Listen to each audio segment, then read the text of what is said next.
राजेश पाटील. धन्यवाद अध्यक्ष महोदय. महाराष्ट्रामध्ये आदिवासी विभागामार्फत अनेक आश्रमशाळा अनुदानित आणि आश्रमशाळा सुरू आहेत, अनेक वसतिगृह सुरू आहेत.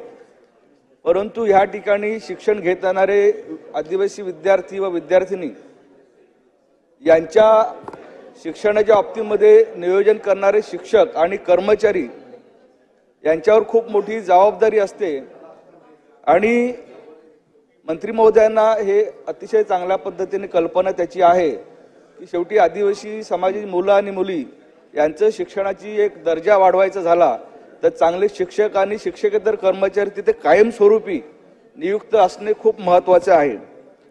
मंत्री महोदयांनी अतिशय स्पष्टपणे इथे सांगितलेलं आहे की नव्यानेच आपण JNM तिथे पद नियुक्त करणार आहोत, शिक्षकांची भरती प्रक्रिया आपण राबवणार आहेत. परंतु त्याच्या पलीकडे मला एक त्यांच्या लक्षात आणून द्यायचं आहे की जो कर्मचारी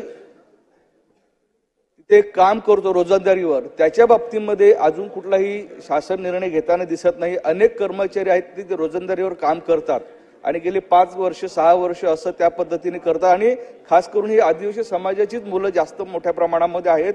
तर माझं मंत्री महोदयांना प्रश्न आहे की जे काही रोजंदारीवर काम करणारे जे कर्मचारी आहेत यांना तात्काळ तुम्ही परमनंट करणार का? प्रश्न क्रमांक 1.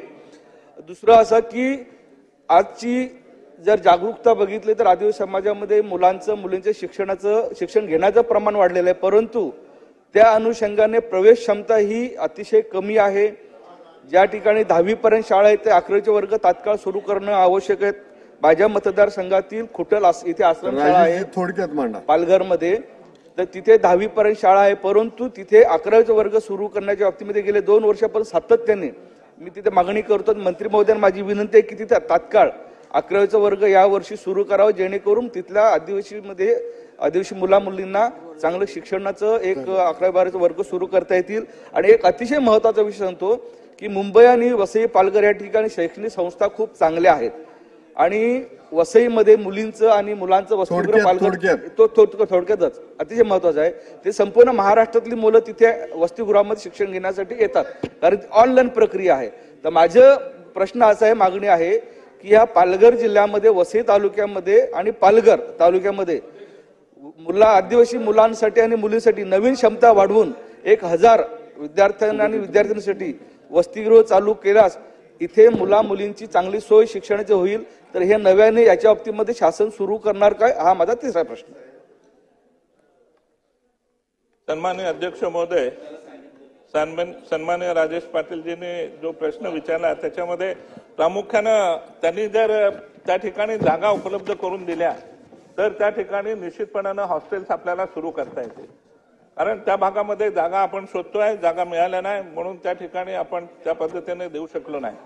दुसरं आपण सांगितलं की मोठ्या प्रमाणामध्ये मुलं 10वी पास झाले, 11वीचं मी सन्माननीय सदस्यांच्या प्रश्नाला उत्तर देताना सांगितलं आहे की आपण शासकीय आश्रमशाळा आणि अनुदानित आश्रमशाळा ज्या आश्रमशाळांमध्ये कमीत कमी 30 पोरं आहेत त्या ठिकाणी आपण हे तुकडी वाढ देण्याचा आपण प्रयत्न करतोय. सुरुवातीला आम्ही असं ठरवलं होतं की 40 ज्या ठिकाणी मुलं आहेत त्यांना आपण तुकडी वाढ देऊ, तशा पद्धतीच्या 44 तुकड्यांना वाढ दिले. त्याचे आदेश मी आता आचारसंहिता संपली का त्याचे आदेश काढतोय त्यांना तुकडी वाढ देण्याचा.